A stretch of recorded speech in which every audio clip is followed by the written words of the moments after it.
Hello, everyone. Welcome to Tradition Kitchens. I'm Julia. We're really happy to have everyone here. As you're joining us, we would love to know where you're dialing in from. So please use the chat to share your location if you're comfortable. So it's really wonderful to have people here. I see, oh my goodness, I see Elaine from Florida and Marilyn from Atlanta and Marcy from New York and Janet from the Bay Area. So we have lots of familiar returning faces. Margaret from Boston. Part of Tradition Kitchens is all about meeting one another and building community. And so it's wonderful when we get to see who is here and with our community. Hello, Amanda from Toronto. Great to have you here. So invite you to flip on your Zoom. Hey, Midori. So wonderful to see you calling in from Japan. Happy to have you. We have a fun tradition at Tradition Kitchens where we have a kitchen cam and we say hello to people and get to meet them and learn more about each other's stories. So Peg, would you like to unmute? I'm gonna, waving at you, I'm gonna add you to the spotlight and tell us where you're joining us from. Make sure to unmute. I'm joining from Auburn, Massachusetts. Oh, what part of Massachusetts is Auburn? It's central Massachusetts, right next to Worcester. Cool. Back in the day, I went to Tanglewood a few times. So good memories of that part of Massachusetts. Yes, the Berkshires are gorgeous. Yeah. Well, thank you for being here. How did you find Tradition Kitchens? Gee, I think it was through Eventbrite. We'll give them a shout out. Awesome. Love it. Thanks for being here. We're happy to have you. Welcome, welcome. Let's see. We have a few folks who are sharing where they're dialing in from in the chat. We'd love to meet you and welcome. I see Linda on video and Monique and Sherry have joined us. Monique, how about we spotlight you to say hello? Hi, everybody. I'm happy to be here sharing with you. And where are you joining from? From Miami, Florida. Wonderful. We're happy to have you. Thanks for being here. Are you cooking tonight or baking tonight or just?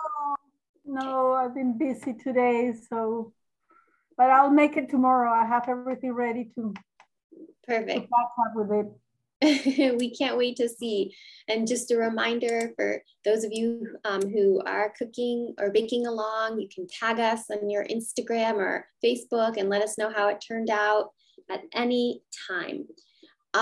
Let's see. I see Janet who prepped her ingredients and tagged us before. So I'm going to add you to the spotlight. Are you ready? You're baking along.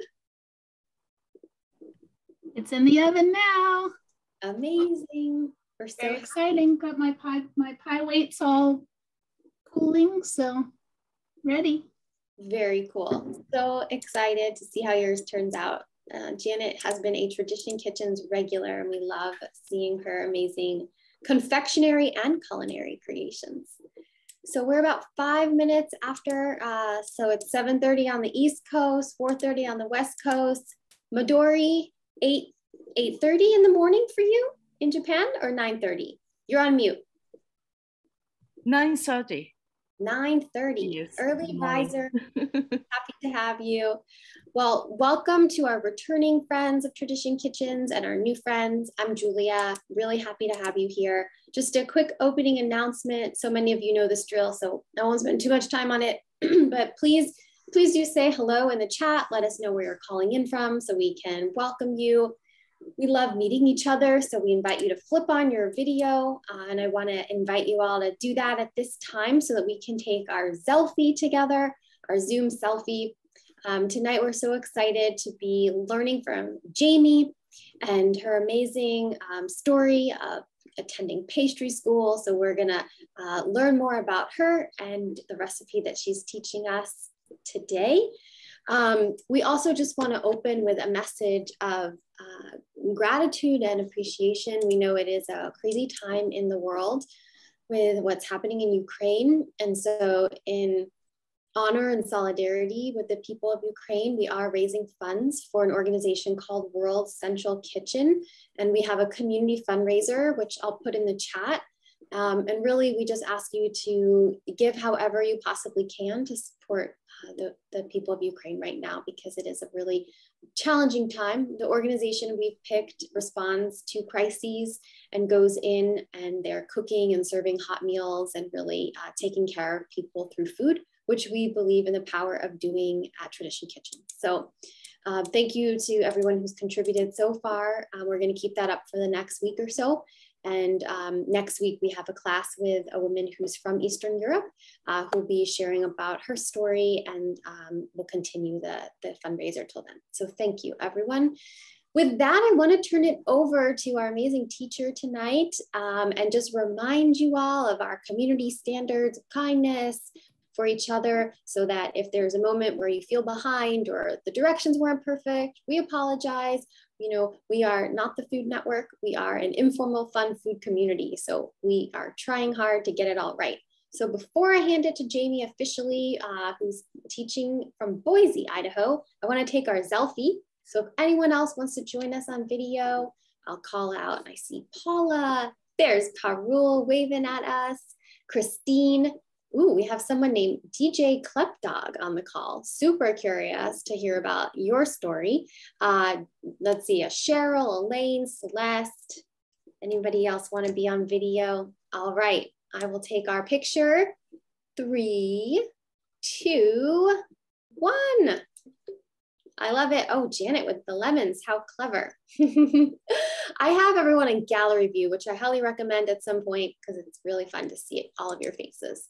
Jamie, I am so happy and honored to introduce you and learn from you this evening. So thank you very much. You are spotlighted and the virtual kitchen is yours.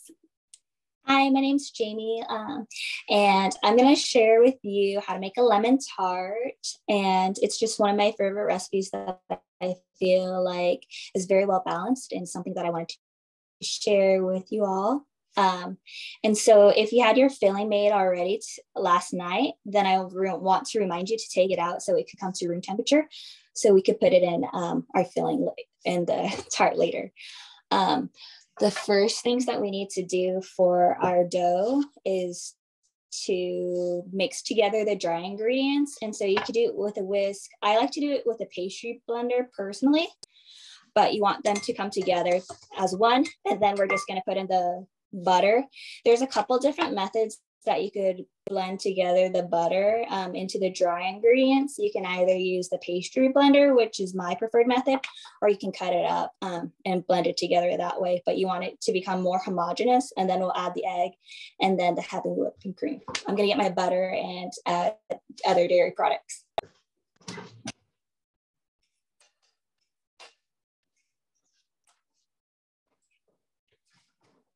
So I'm making a half batch of mine, but it's going to be the same results that you all would have if you're making the whole batch. I made a one batch of the dough already earlier, and I just had some leftover dough. And so I want to just make this half that will make a whole dough again.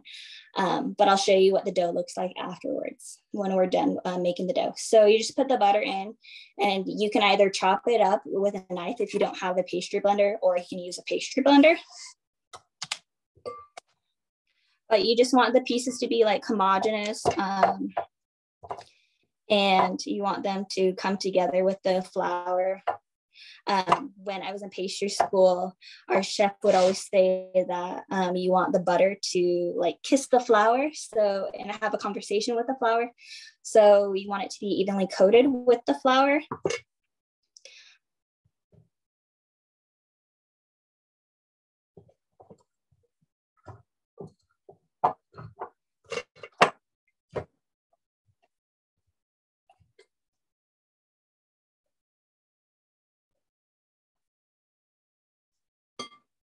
And then I'm just cleaning up my pastry blender as I go, so that the flour, so that the butter has an opportunity to get with the flour. So mine's almost coming together right now. And then I'm gonna add my egg, but I'll show you what it looks like in the bowl so you have an idea of what the butter can look like. It's not exactly perfectly uniform, but it has a general size. See what it looks like. Rotate the camera. So that's what it looks like. And then I'm gonna add the egg and then enough heavy whipping cream so that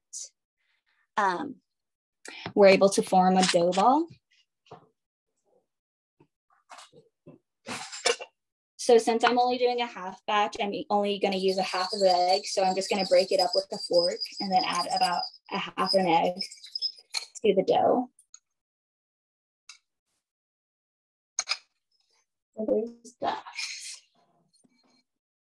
And then I'm going to add just enough heavy whipping cream. And the amount of heavy whipping cream can vary based off of like the precipitation, your elevation and where you're located at, whether you're at sea level or not.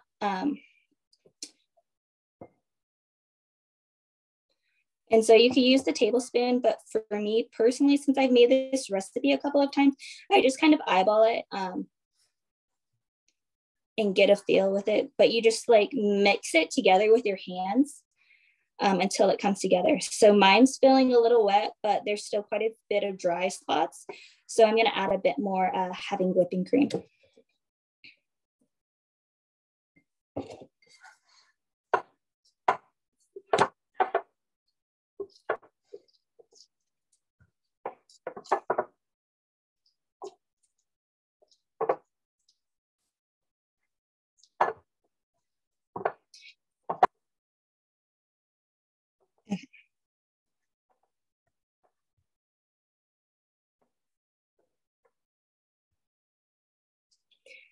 So in the recipe, it says that you want to be able to still see the butter pieces, which I can see the butter pieces, and you also want the dough to be all in one piece. And so I'll show you what my dough looks like, and I feel like it's ready to go in the refrigerator for an hour.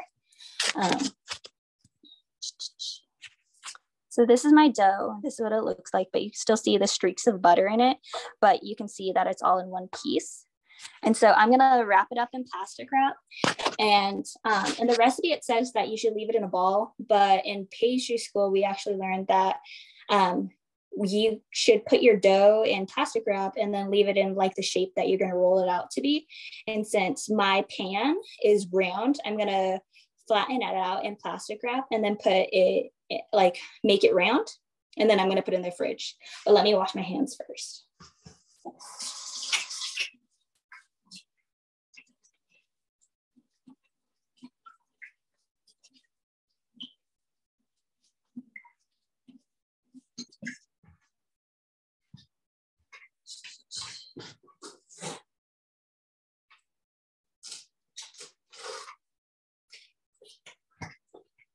Okay, so my plastic wrap, and then I'm just gonna dump this dough out onto that.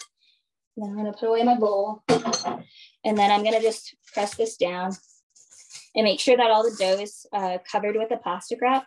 And you wanna make sure that it's covered with all the plastic wrap, because if you leave the dough exposed to the air, it can dry out, and nobody likes a dry dough. So now I'm just gonna roll it out a little bit into a round circle.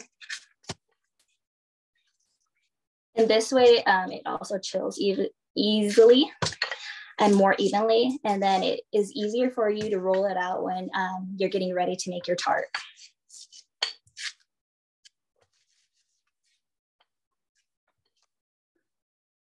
So mine's more like a square, but it's gonna be good enough for the purpose of this activity. So now I'm gonna put it in the fridge for an hour for it to chill.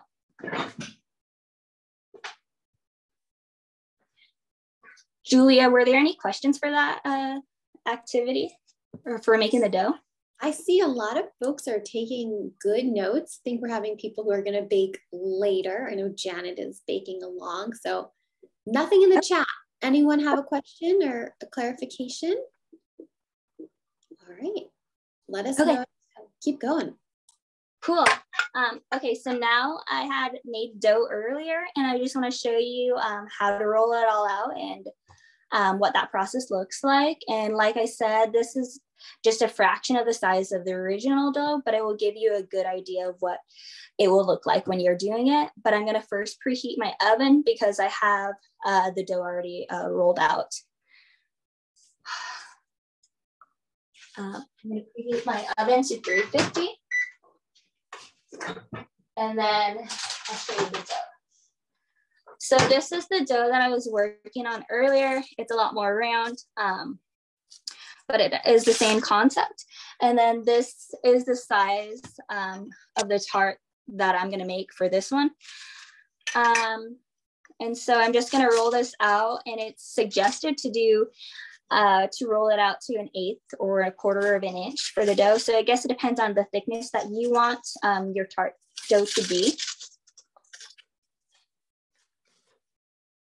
I have a ruler, but I usually don't use a ruler when I roll my dough out. I just kind of go off of the feel of it and just like what I would want to eat. And I kind of like my dough a little thinner maybe than most people, I feel. But just for my background, you keep the dough in the fridge for 60 minutes. You want to, I'll show you the surface that I'm rolling out on. So we have granite countertops at my house.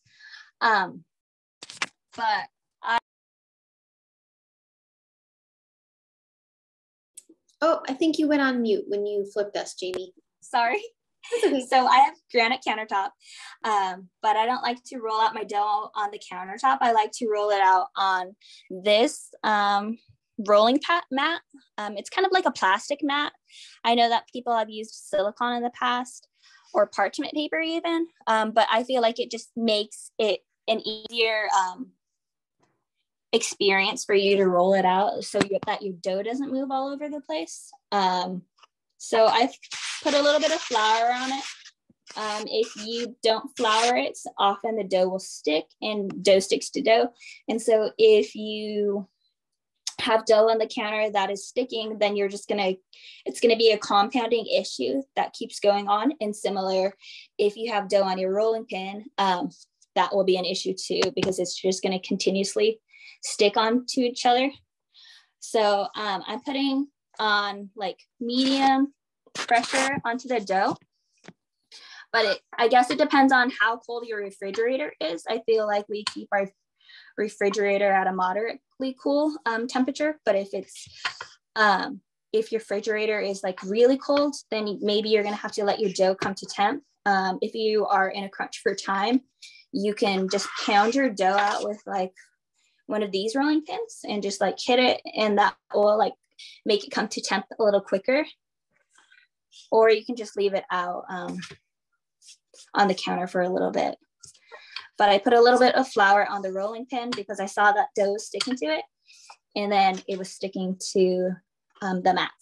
But you can pick up your dough as you go, but you want to work as fast as possible for your dough so your dough doesn't warm up. Quick clarification, you might have said this, but I was listening so closely to everything you were saying. How many minutes do you keep the dough in the fridge? You keep it in for 60 minutes. Okay.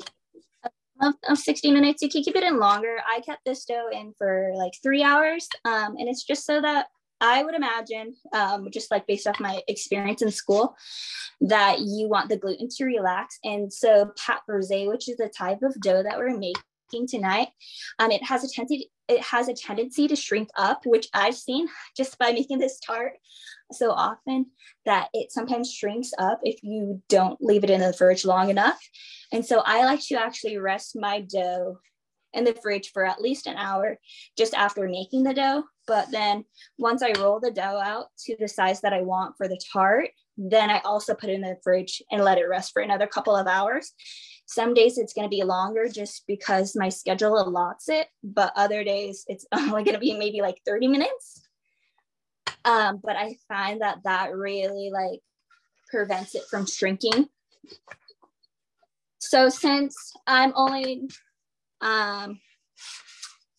almost there right now. Sorry. Let me put a little more flour. And so something that I've learned is that you want to minimize the amount of flour that you use while making pastry dough, just because the more flour that you use, the tougher your pastry can be. And so you don't want a tough pastry, you want it to be flaky, but you also don't want to use too little, because if you use too little, then you're going to run into that issue where I said you can have your pastry stick to the surface of whatever you're using.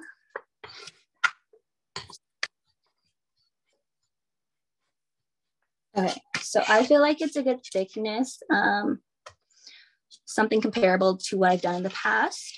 So now I'm going to demonstrate like how I put my pastry into the tart shell. So I had already greased this tart shell, and now I'm going to put my dough in there. So I'm going to roll my dough onto this rolling pin. And so I just pick up like this top portion of it and I roll it until it's all on the rolling pin. And then I'm gonna put the dough onto this tart pan. But if this is like an excessive amount of dough for the size of this tart, but I would want the dough to be larger than this tart shell, because when you put the dough into the tart shell, you have your sides. So you can't just have the size of your dough be this base. It needs to be a little bit bigger, probably like that much bigger at least, for it to cover the entire shell. And so I just put it all over the top of that. And then I take my fingers and I press the dough into the corners.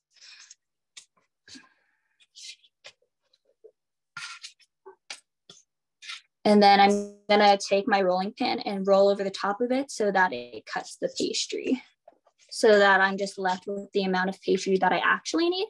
And I may have to roll again, but I'll see soon enough. Okay, so I like to use this type of rolling pin to get the dough off, but you just take it and roll it. I'll show you what it looks like right now from the top.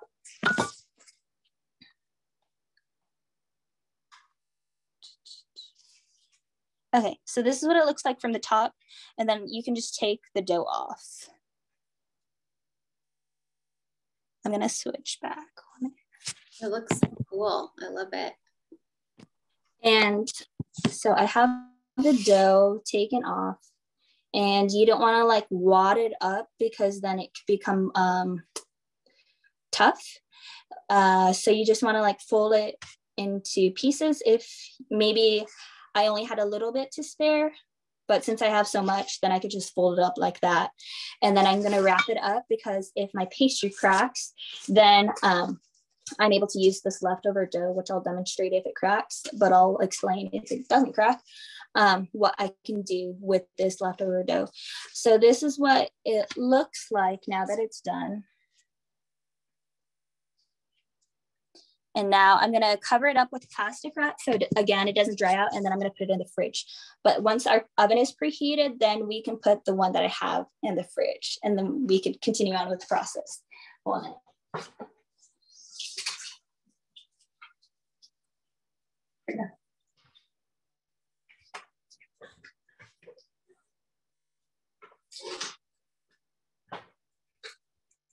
Okay, so I covered it all with plastic wrap. And I covered my scraps with plastic wrap. If I wasn't going to use the dough right away, then I would want to label it. But since I'm going to use it just tonight, then I'm not going to worry about labeling it. I usually like to store mine on a cookie sheet, but right now I'm just going to store it on this plate, because when I bake it, I'm just going to bake it on the cookie sheet. So it's okay just to do that for me personally.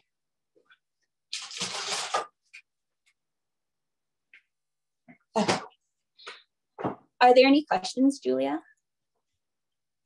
I think this is a record. Oh, I see one from Marcy. Unmute. Let's hear it.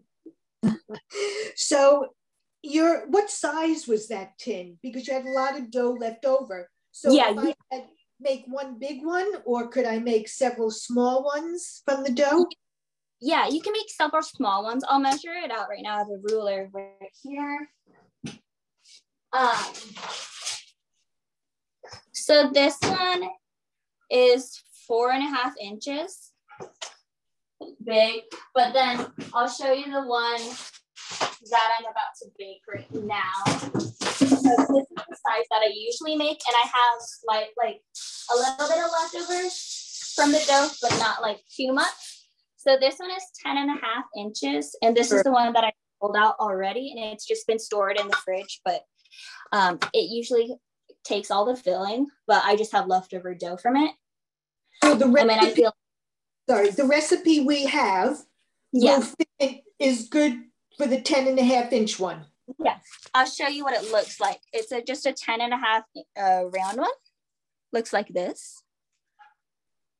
But then, so that was all leftover dough from this same batch, the one that I just rolled out right now. So I still could have probably done at least, I would say, 3 of those mini tart pans, but I just wanted to demonstrate another way, but I didn't have of rolling it out, but I didn't have another large pan, or else I would have done that. I hope that helps. The full recipe would actually be 2 of those big pans? I don't think it could hold the recipe. Like, the filling isn't enough because the filling fits just this one, but you happen to have a little bit of excess dough. Got it. If that makes sense. Yeah, now I understand. Double that usually, but some days I guess it depends. Some days I do have a little bit more dough, and other days I have a little less dough, so it just depends. But I've never had enough to make another full-size tart. Like, it's a generous amount of dough, but it's not enough, I feel, to make the 10.5 inch pan. So now I'm going to talk about the different types of ways that you can fill your tart shell. So there's a couple of different ways that I've been exposed to it, but my preferred method is with pie beads and aluminum foil. So I have aluminum foil already here, and I'm going to put the aluminum foil and make sure that it goes in all the corners of the tart shell, because that way the sides of the tart aren't going to shrink. Because the weight of the pie beads are going to keep it standing there. But other ways that I've done it in the past, you could do it with rice, or you could do it with beans. And then you also want to make sure that it covers the top of the pastry. So this is what it looks like from the top of the tart. So you can see that I've made the crease, that you can see a well-defined edge of the tart. And so now I'm just gonna put pie beads in there. So you wanna make sure that your pie beads are going to the sides and are going to approximately the top of your tart shell. And so now I'm gonna put them in the oven and set a timer for 20 minutes. What exactly are pie beads? I had never heard of them before. Oh, yeah. I think pie beads are just ceramic weights, just another way of baking blind baking your pastry.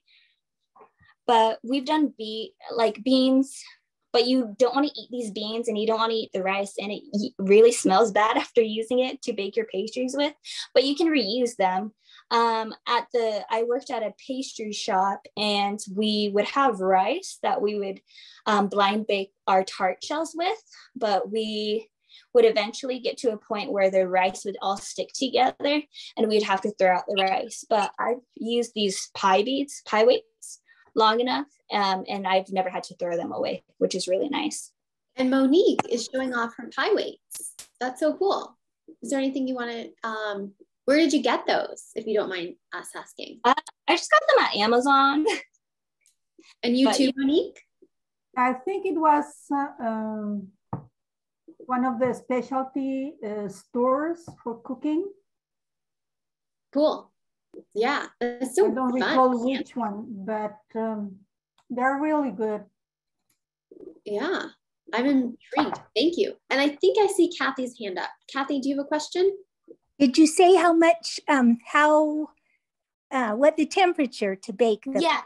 So you're going to bake it right now on 350 degrees for 20 minutes right now with the aluminum foil and the pie weights or whatever you decide to use.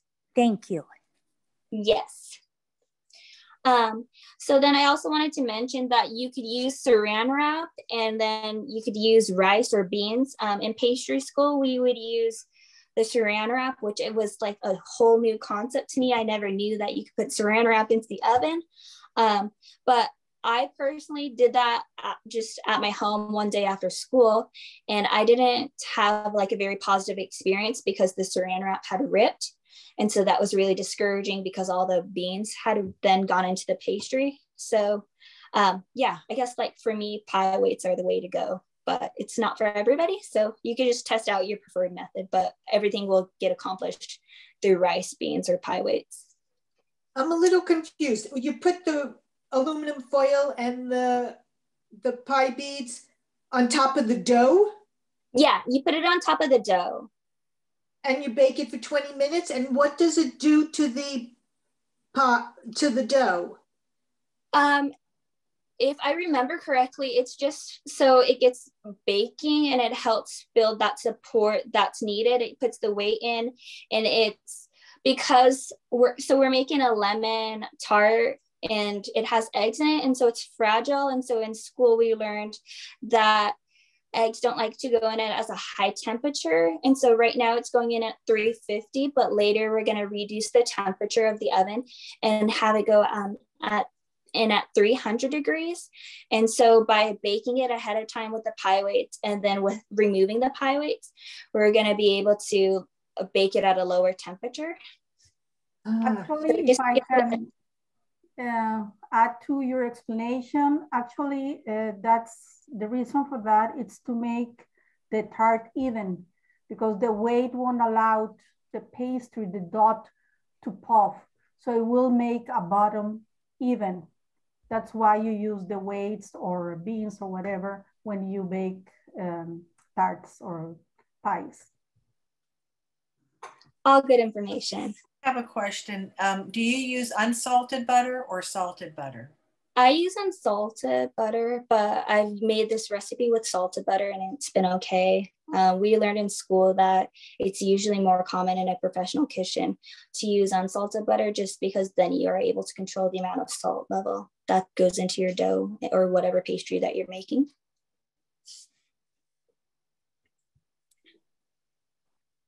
Any other questions? Jamie, is this now a good time for us to ask you a little bit about you, or are we going to keep moving forward? Yeah. I forget. Right now we have another 15.5 minutes, and then we have to let it bake again without the pie weights and everything. So we have like 35 minutes-ish to go. Okay, great.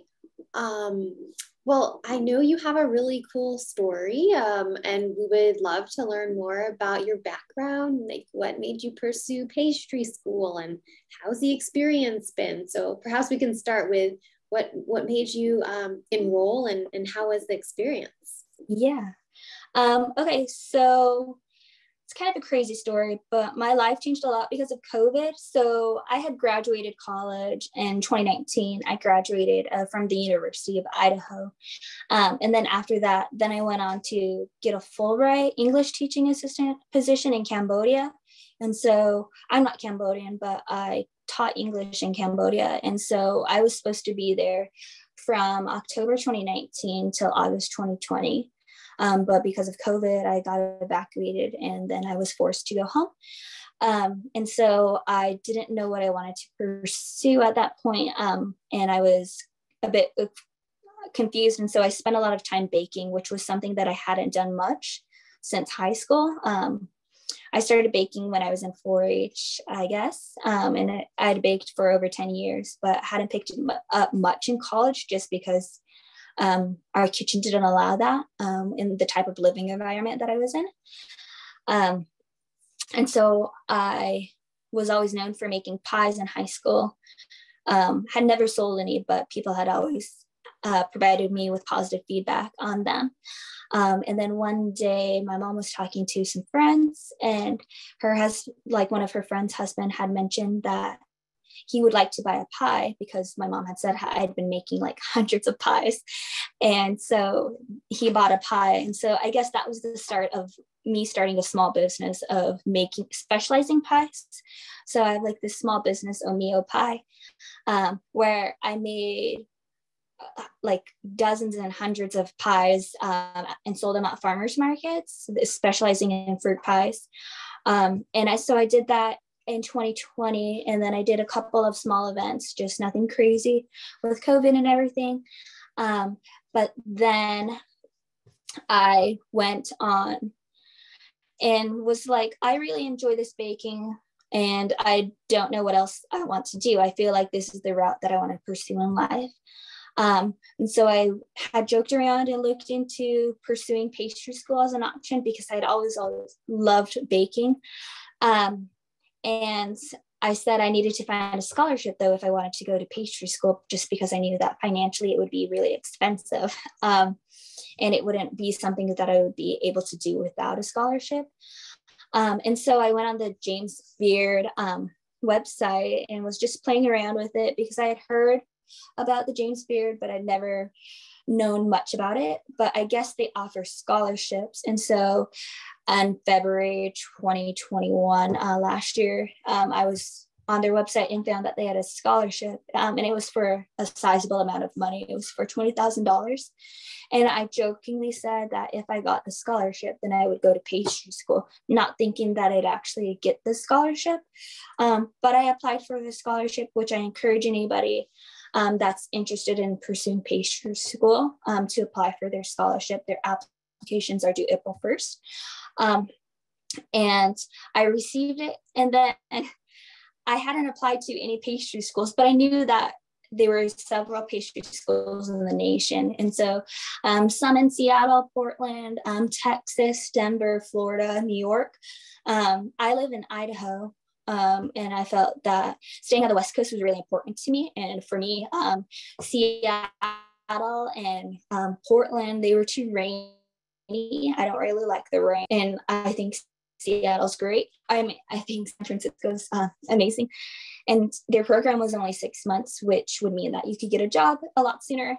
And their program seemed like a good fit for me. And so I ended up applying to San Francisco Pastry School, cooking school, and I got into their program.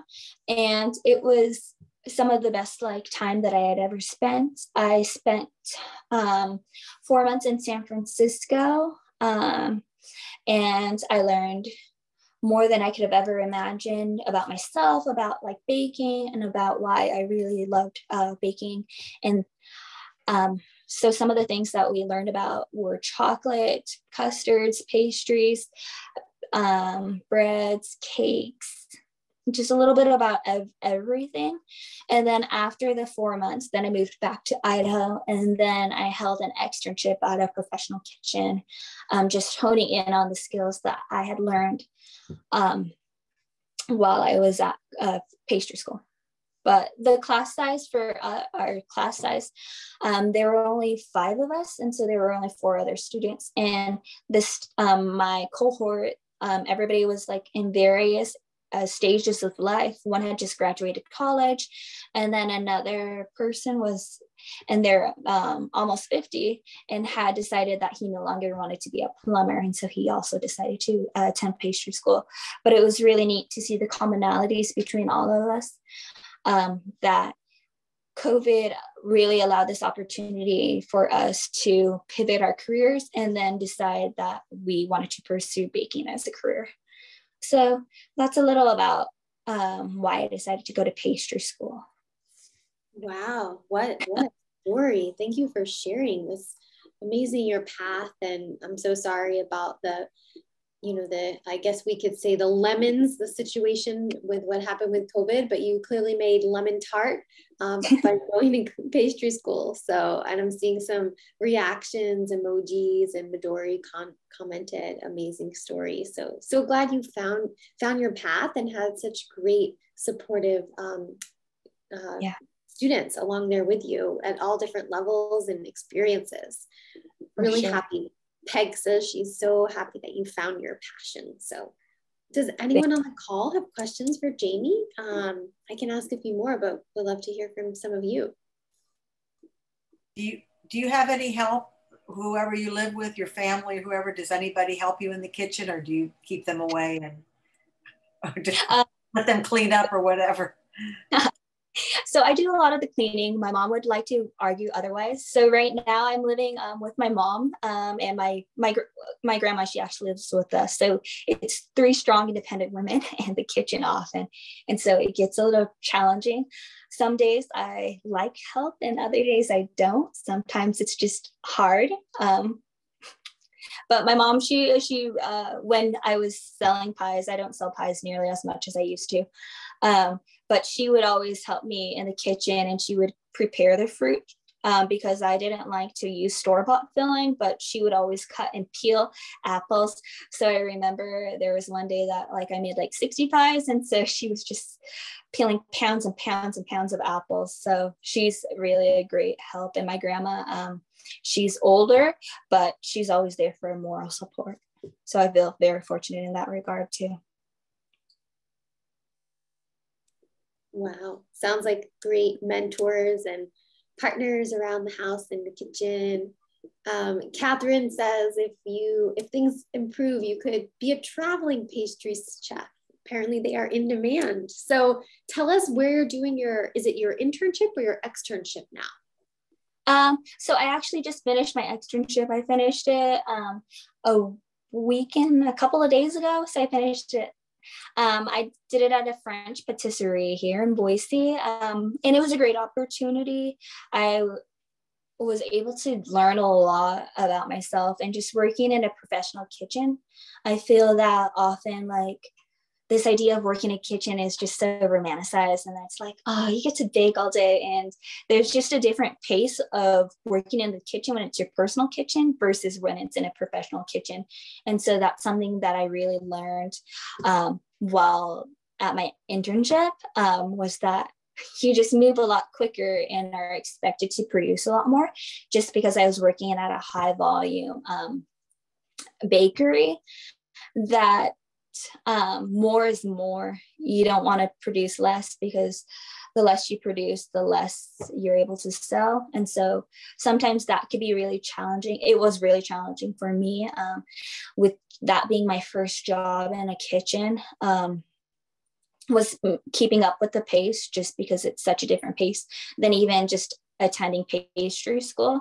Because I feel like pastry school, you have a lot more leeway because you're still a student, but once you're into the real life workplace, then there's just this greater expectation of how to perform and the speed you need to move at. And so sometimes you may feel like you're moving quickly, but sometimes it's not enough. And so that was something that I really had to learn while I was in the kitchen.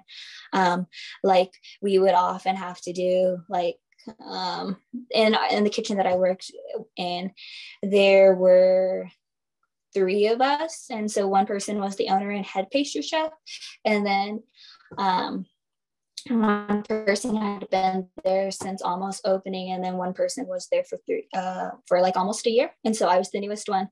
But we would have to produce so many quiches, so many tart shells, and just be expected to cut, lay them all, and just keep up with the demand. And so sometimes it was a challenge, but it was inspiring to work with people who moved at a pace that I aspired to be at one day. Wow. Amazing, amazing. I can't wait and I know all of us are excited for what your future holds.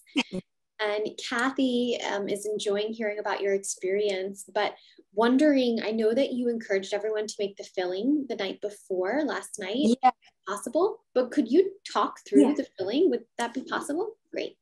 Yeah, we can But okay, so in the filling, I have my laptop. I'm not like texting or anything over here. So just a heads up, I'm gonna log into my laptop right now. So in the filling, we have 3/4 cup of sugar, two tablespoons of all-purpose flour, 2 eggs, 1 zest of a lemon, and 1 juice of a lemon. And so you just combine it all into one bowl, and then you could I've used a beater, or you can use a whisk or whatever you'd like. But I put the sugar in first, then I put the flour in. So mix together the dries.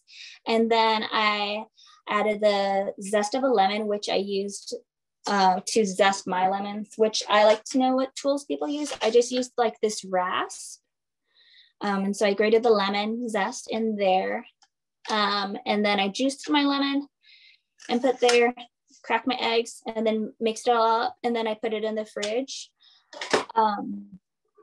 But I think for this recipe, it would be appropriate to like switch out other citrus flavors or whatever.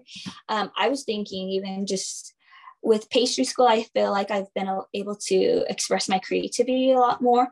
So if I were to do this recipe again, I could even add like some raspberry puree or something to make it a little more interesting, besides just a raspberry tart, which it's great, but it would just provide another citrusy note, like fruity note. And raspberries and lemons are a perfect pairing. But yeah, that's what I did. Amazing. Any questions on the filling from folks on the call? And I love the raspberry touch. This sounds so good. Again, we are setting a record for a quiet crew. Maybe people had a lot of sugar before this call. So. Maybe. Marcy, do you have a question? Yeah, how long could you keep the filling in the refrigerator before you use it? I would say a couple of days. I haven't played around with it, but I would say like 3 or 4 days at least, just because it has sugar, but I wouldn't want to go more than a week because it has the eggs. Right. Very good. Thank you. Yeah. Catherine, you asked this question and I remembered it, but then I didn't ask it. So do you like to use, Jamie, canned or fresh fruit? Or frozen? What's your favorite? So I personally prefer to use fresh fruit. I feel like fresh fruit just has so much more flavor than canned or frozen fruit. If I'm in a pinch or if that's all the store has, I will use frozen, but I prefer to use fresh when possible and organic, just because it has more flavor again. Nice. Are there organic lemons out there? I haven't seen it. Ironically, I went to school in California and I had moved up to Idaho in December, a little before Christmas. And the host family that I was staying with in California, they had a lemon tree. And so I asked them, can I take some lemons with me back to Idaho, please? Our lemons just aren't as good, aren't as pretty. And they were like, yeah, sure, why not? And so the last lemon that I had from California is the one that I'm using for tonight's tart. Oh, so that's perfect. Great.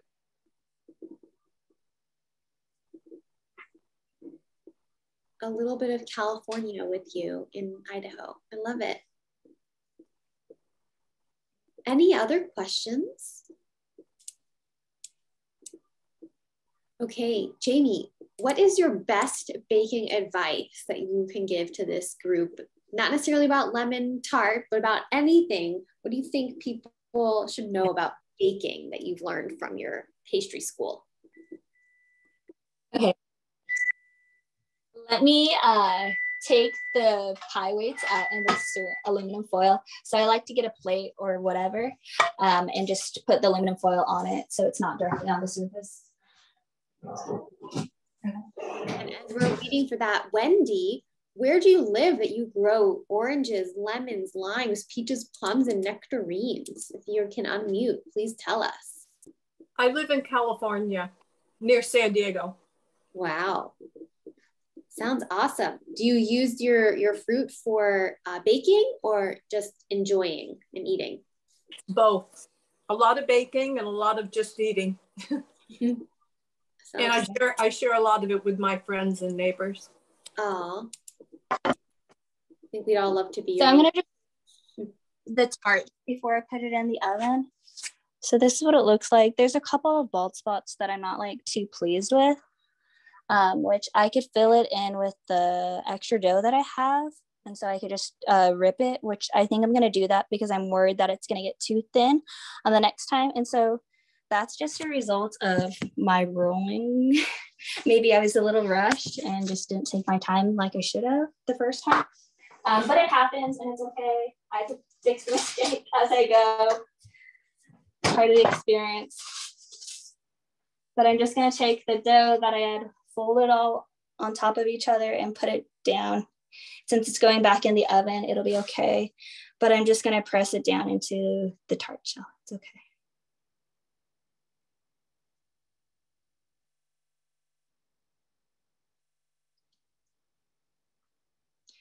And so it may not turn out perfectly, but it's going to get covered with a lemon tart, like the lemon filling. So I feel like it will be okay. It's something that I haven't done. So I'm just hoping that it'll turn out a little better. But I know that sometimes I've left it a little too thin and it hasn't turned out well. So I guess something that I've learned in baking is that you have to learn from your mistakes and try something new. So if it didn't work the first time, try something new and hope for a better outcome. So that's what I'm doing right now. So now that's going back in the oven and it's going to go in for 15 to 20 minutes until it gets brown. So I'm going to set a timer and I'll be right back.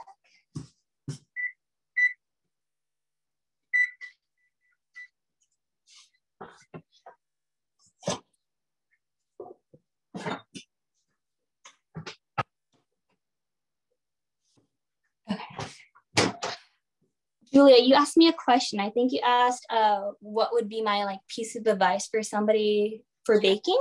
Exactly. Any general advice? I feel like baking can be a really frustrating thing. Like you can have your on days or you can have your off days. So, and even going from one task to the next, it could be great one time and then not so great the next time. And just being able to forgive yourself and not getting your head as much. I think that's something that I continuously am learning to go through and adapt and grow as an individual. Because once I get in my head and the mistakes will just compound on each other, and then I'm not able to learn as much as if I would have just forgiven myself and just accepted that, oh, I didn't roll out the dough enough. And then I just get in my head. So if I just forget about it, but take note of what I did wrong that time, and then just apply it the next time that I make whatever I'm making, if that makes sense. Yeah, that's great. I love it. Thank you for sharing. Yeah. What other questions do we have for Jamie? Your apron is really cool. What's the story behind it? So I'm Chinese and I just turned 24. Well, I turned 24 last year. But in China, I'm adopted, and my mom likes to celebrate like our heritage, our Chinese heritage. Me and my sister are adopted from China.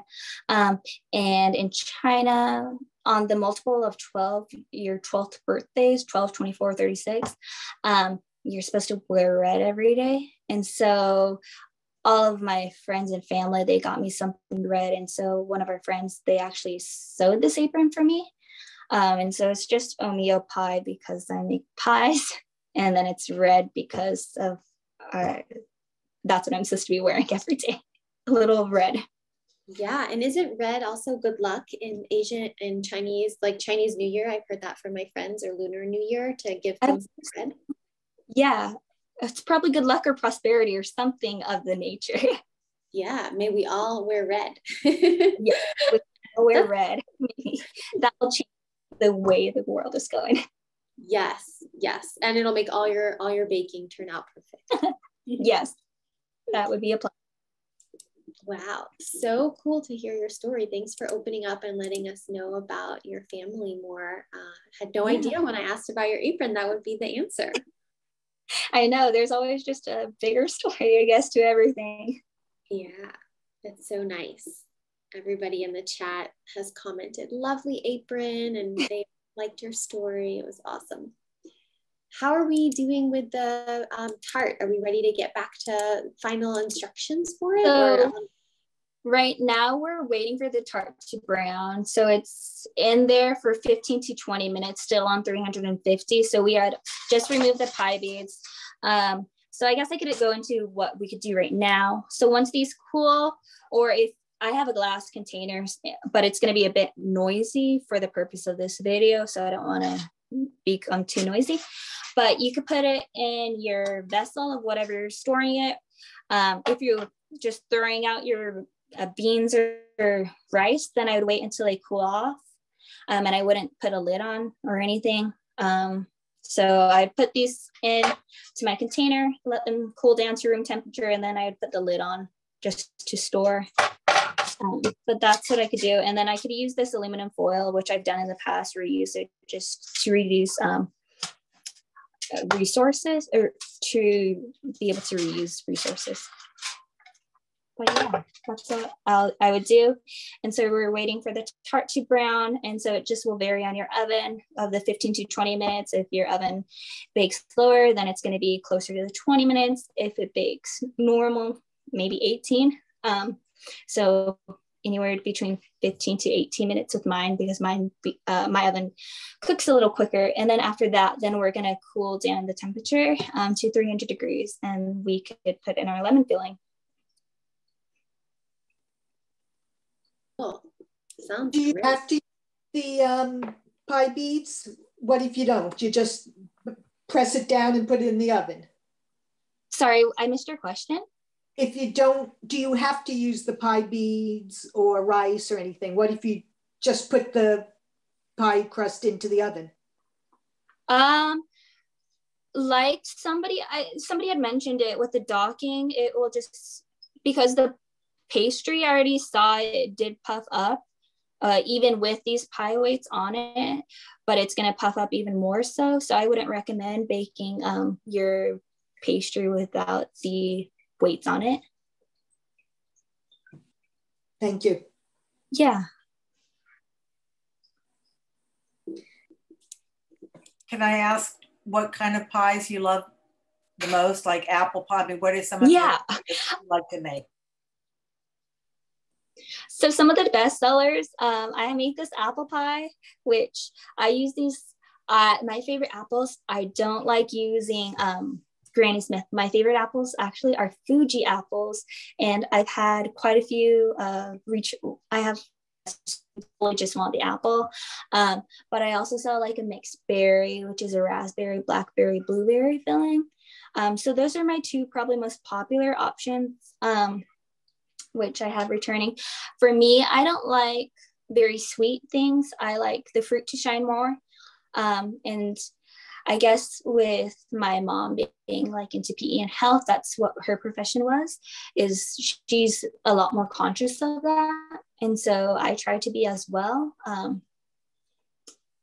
is just like using less sugar and using alternative sugars.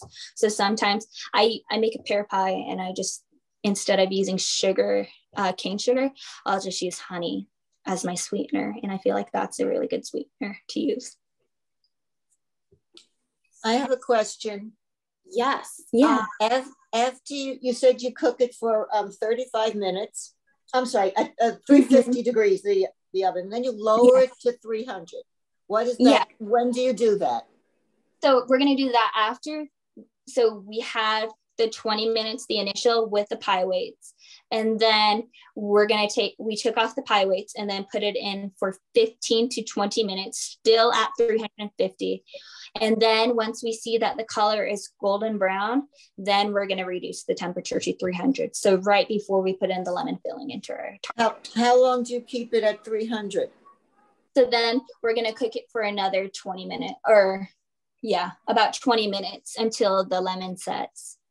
Oh, so you're gonna put after you lower the temperature to 300, you put in the filling and bake it again. Yeah. Yes. Thank you. Mm-hmm. And we're getting some questions. The crowd is curious.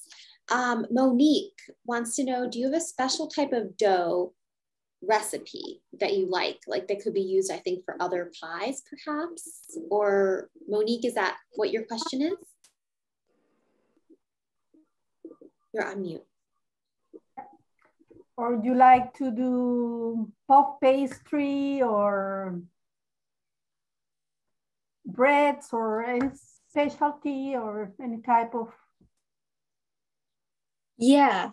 So I like to make, lately I've been into making quinamon, which quinamon has a similar dough to croissant dough. But I believe I think it has a higher percentage of butter in the dough. But it's this caramel. If you haven't had quinamon, it's like this pastry with 3 single folds, and then it has sugar that when it's baked, it's caramelized, and it's hard to explain, I guess, like a puff pastry with like cinnamon rolls, something like that. Puff pastry. Oh, if I like to use puff pastries, that's what you're curious about? Yeah, no, the recipe that you were mentioning. That you like. Janet, she just typed what the recipe is actually. So you like to make that? It's K-O-U-I-G-N, and then second word is A-M-A-N-N, for those who are watching the recording. Yeah, so quinamon, and then you just roll it in sugar and it bakes off and it's really quite tasty. Something that I never had before pastry school. I guess I have to try that. Yeah. It takes a lot. It's definitely challenging, and it's something that I wouldn't recommend doing in a short period of time because you're going to get really frustrated and discouraged. But it's something that you would have to spend a couple of hours doing. So if you have, 5 to 6 hours, I would recommend that you do it in that time, just because the pastry is going to have to rise. You're going to have to let it rest in between. And a tip for success that I would have for making quinamon is making sure you're laminating it with salted butter. And so here's the follow-up. Do you have a favorite recipe that you might be able to share for the fancy dough that I can't pronounce? Quinamon? So actually, unfortunately, it's the recipe of the schools and they're copyrighted, but I'm sure that you could find one online. I know that I worked with one of my friends and she found one online too, and she had success with it. If I have the link, then I could send it to Julia and maybe she can send it out to the group. If not, you could just type it up online and hopefully test it out for yourself. Ooh, I think Janet just shared a recipe. Yeah, she found a Bon Appetit recipe. Woo, Janet for the win from Bon Appetit. Have you made this one before, Janet, or you just found it? I use the same school recipe that Jamie uses, so sorry. Got it. But the Bon Appetit one, is that one? Yeah, that's a good place to begin. The basic concept, I think all the recipes are fairly similar. It's just making sure that you allow yourself enough time for the recipe. Don't use shortcuts.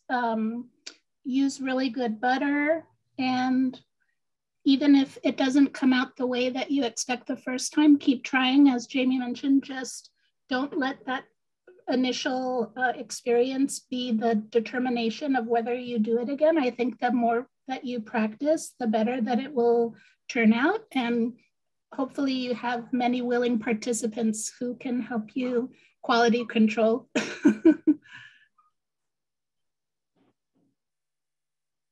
Got it. Does the original recipe for that have cinnamon in it, or is it just sugar between the layers? Sugar between the layers, but I know that you can add in cinnamon. You can do like a cinnamon and sugar kouign-amann, and there's different other ways that you can incorporate flavors into it. And so for our final project at school, we actually did this lemon poppy seed kouign-amann. And so I was in charge of making the kouign-amann, and so I did a ratio of poppy seeds to sugar, and then I rolled the kouign-amann in that dough, and then we made this lemon curd. And so once the kouign-amann had baked and cooled, then we piped in the lemon curd filling to that. So that was just another way. But you could just do like a plain kouign-amann and do the filling, or you could just do the cinnamon and sugar. So there's just different ways to incorporate different flavors into the kouign-amann, which is really fun. Yeah, I've seen them with raspberry or blueberry, like a jam or something in them as well. That's when at the bakery that I worked at, we did a raspberry kouign-amann, and that was always a big hit with raspberry confit. Yeah. Well, thank you. Yeah. I think I saw one other question, Jamie. Just I know we're talking about sweets, and we also need to be cognizant of, some people can't have as much sugar. Are there substitutes for people who are watching their sugar levels that you've had experience with? I know sometimes coconut sugar, or honeys, or maple syrup. What do you recommend? Personally, we've done honey in my family. We have some people that like try to watch their weight. And so that's something that we've used. But ultimately, I feel like you're still adding sweetener regardless of whether or not it's natural or not.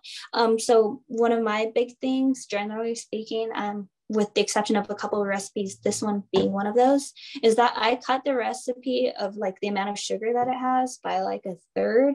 And I feel like I'm not missing out on the sweetness. I feel like in America, generally speaking, we tend to make things so sweet so that there's that leeway for an ability to reduce the sugar. So I'm going to check the pastry, the tart real quick.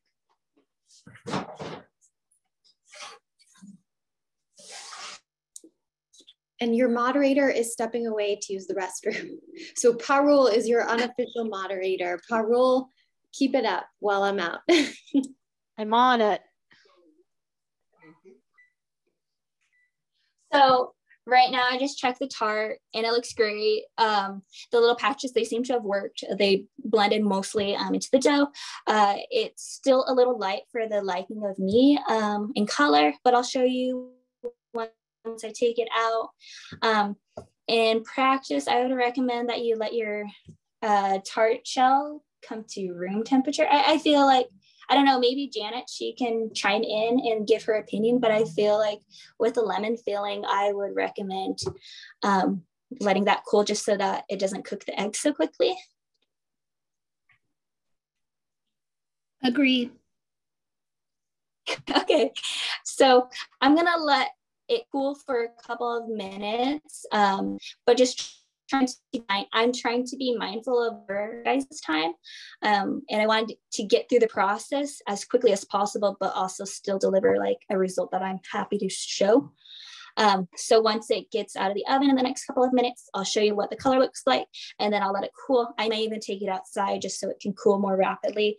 But once it's more like a room temperature, the dough, then I'll be able to pour the lemon filling. And so why I'm going to want it to cool is just so the eggs don't get like scrambled egg-like if it's coming in contact with such a hot tart shell.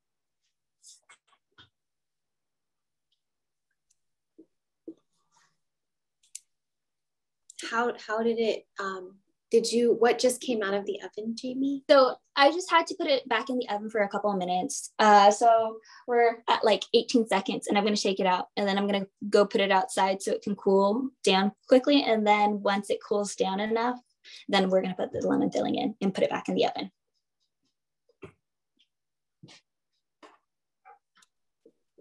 Cool. Any other questions for Jamie? I feel like we need to count down like the New Year's Eve drop for these 18 seconds.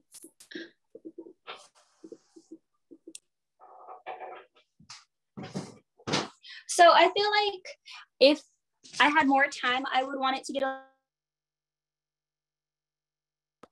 a little browner, but I feel like it's okay. So you can see that it's a different color. You can see that the patches are noticeable, but it's not the end of the world. It's okay. So now I'm just gonna go take it outside so it can cool more rapidly. So I'll be right back.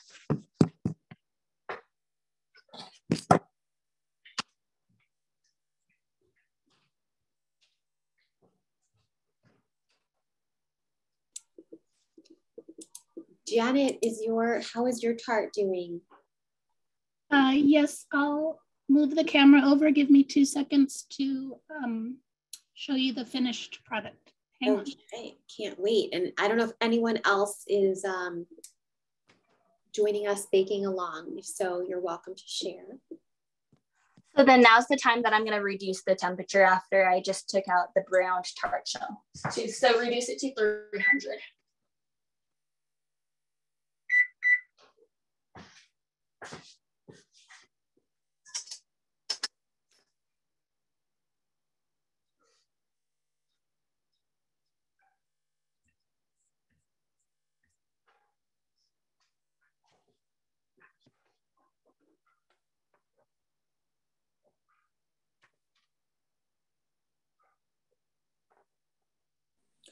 Can you use your dough recipe for other type of things, quiches or other desserts?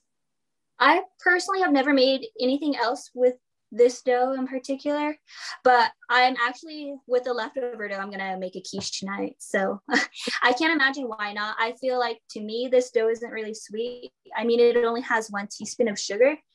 So I feel like it's a well-balanced dough that you could either go in a sweet direction like this tart, or you can take it in a savory direction. Very good. And with the 10.5-inch pie dish, did you grease that one also? Did you grease it? Yeah. I grease as you should grease an hour, but I've never had an issue with taking it out of the shell. So I can just grease it. And actually in pastry school, we never greased our tart shells because our pastry teacher, the chef, she said that the butter content, the fat content is enough. So it acts as a natural grease. So you wouldn't have to grease that, but I always like to grease my shells for that extra layer of protection. And what about using parchment paper? Parchment paper, what do you mean by that? Instead of greasing it, put a piece of parchment paper in the pan before you put the dough in. That could work. I've never done that necessarily. I'd be kind of skeptical of that just because I'd be worried about the sides of the parchment paper, but yeah, I don't know. Sorry. Okay. I'm just not sure just because of. Sure. Take a look, a quick commercial. Janet, if you want to tell us about your beautiful lemon tart, it looks amazing. Let's see, we can't hear you quite yet. There we go. So yeah, I'm not good with the camera angles here. It's kind of hard with the light, but it's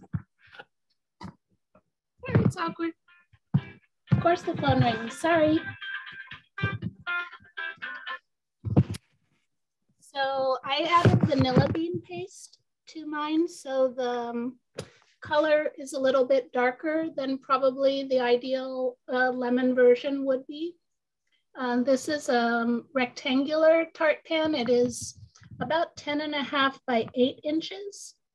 And so you can see the crust is higher than the filling. I probably, when I would do this again, would double the filling so that it would come up a little bit higher. And then there are some edible flowers on the corner. Let's see, last night there was something. What was it? Hold on. Not sure what that was, Christine, but I put you on mute. If you have a question, let us know. Keep going, Janet. Oh yes, so then that's really, those were put on before it went into bake in the oven. So, and of course, everything I do has either sprinkles or glitter. So this has edible glitter there just to give it a little more flash. Wow, you're getting lots of compliments. And what are those flowers? Those are like yeah, so those are edible flowers. Let me get the packaging. 1 second. Put the camera. And go back there. And Janet, you also recently attended pastry school. Is this right? Jamie and I went to the same school. We'll be graduating actually together next Friday. So it's very exciting. Wow. Congrats. So, that's amazing. So these are that's the brand of the edible flowers. I'm so intrigued yet freaked out. Like, you can really eat those? Yes, and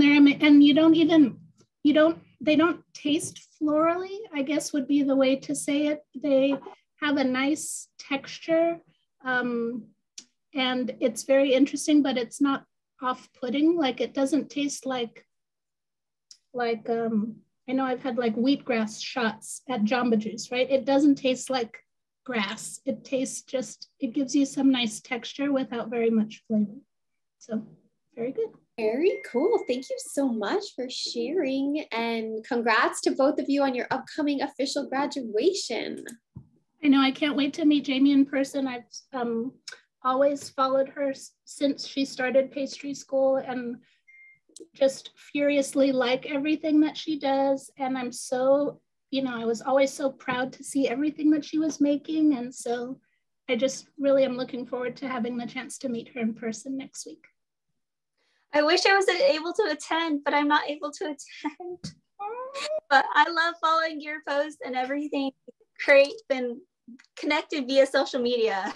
We'll still stay connected. So hopefully I look forward to seeing you on your next visit to the Bay Area. So congratulations, and congratulations on the great presentation in today's class. I really have enjoyed it and hope that you might teach something in the future, and I would support you 1000%. Thank you so much. Okay, so I just brought in my tart from the outside, and so it just cooled down to room temperature. So now I'm gonna pour in the filling. I think I'm gonna do it over at the oven. We've had some traumatic experiences with tarts. And so if I pour it closer to the oven and while it's in the oven, it's not gonna spill and make a mess. Versus if I do it here, it can slosh out of the tart shell. So I'm just gonna do that in the oven. And it's at 300.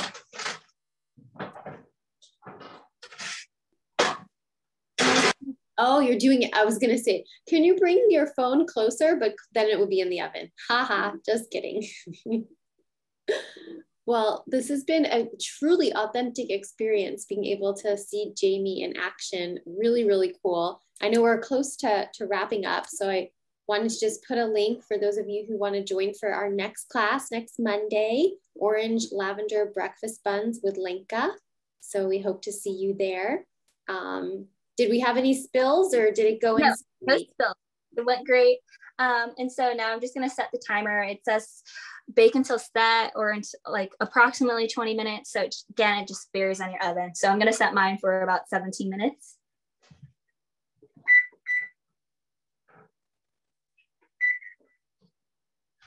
What will it look like, or how do you know when it's done? I feel like that's something that I knew that question was going to come up. Maybe Janet can touch on this. When it sets, it just looks like a different texture. It doesn't look runny. Janet, if you could mention that. She says it won't jiggle. Okay, thank you. Sorry. Yeah, baking is yeah, so now that's all we're... Oh, go ahead. Oh, that's all I have to say. Oh, I was just gonna add, baking is an art and a science. I feel like there's so much there. I'll stick to you. Any final questions for Jamie? Because I think out of respect for everyone's time, I think we're gonna let like the final hurrah happen on social media. Unless people want to stick around. If you want to stick around, we are happy to stay, but just wanted to be respectful because I know we're over an hour. I have a quick question. Yeah. So once it's set and I assume you refrigerate it. Yeah, you can And then do you cover it like with plastic? And how long? I wouldn't cover it with plastic just because the plastic can fall on the tart, on the top of the lemon tart. I have a glass cover that I'll use to cover. Okay. Or you could put it in a storage container if that works and is possible. But Thank yeah. you. So you wait for it to get cold before you eat it? Yeah. Yeah, that's what you should wait for it to cool. Let it go to room temperature, and then you can serve it like at room temperature or from the fridge. Thank you. This was wonderful. Appreciate it.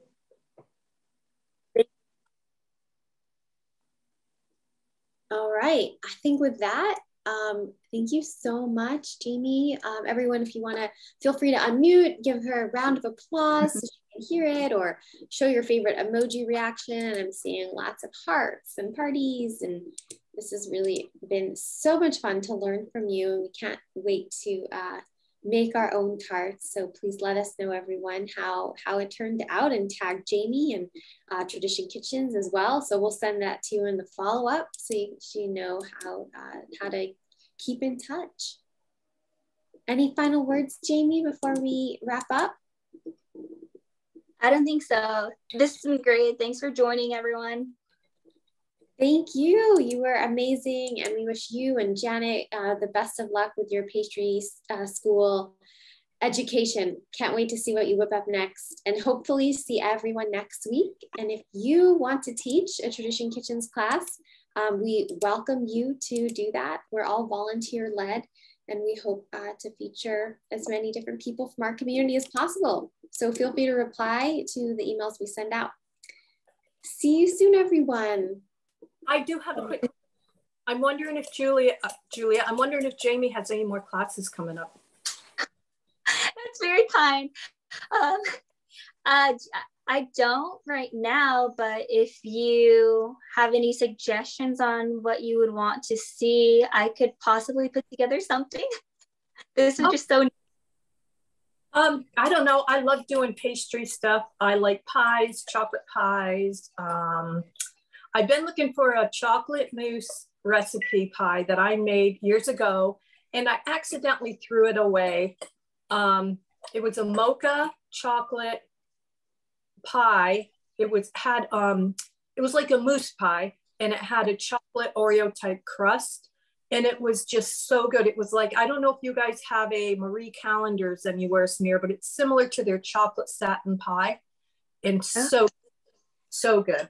And I threw that recipe away, and I'm kicking myself now, even 25 years later. Well, if I find something, then maybe I can reach out to Julia and put something together. That would be wonderful. Yeah, you're awesome. I love watching you and learning from you. Thank you. Thank you. If you have any pictures of your tart, feel free to share them on Instagram, and I'd love to see them. Tag me. Yeah, or Facebook. I'm going to make it later in the week, and I'm going to add white chocolate to it. So I love it. That sounds great. Yeah. Okay. Well, thank you so much. Yeah, thank you. That was so kind of you. Thank you. Appreciate it. Julia. Thank you. And we'd love to have you back, Jamie, anytime. Okay. Thank you so much. Thank you. Really, sorry it was so hard reaching out. Oh no, you're good. This was awesome. It was worth the wait. We've been trying to make it happen since December. So happy that it did. Thank you. And you're so cute. Oh wait, sorry, you cut out? I said your kitchen is so cute. I would love to bake there. Yes, it's actually one of my fake kitchens, not real. I wish it looked like this, but thank you. Someday, I have a whole background catalog of kitchens because I have been many virtual classes during COVID. That's amazing. Julia, could I get the photo by chance that we took? Yeah. Or is it in the group chat? Yeah, I will send it to you. I'll send it to you on Instagram because I think it'll come through better, higher quality than this chat. Okay, thank you so much. You got it. All right. Bye, everyone. Bye, Jamie. Thank you again. It was great. Thank Thank you. you. Bye.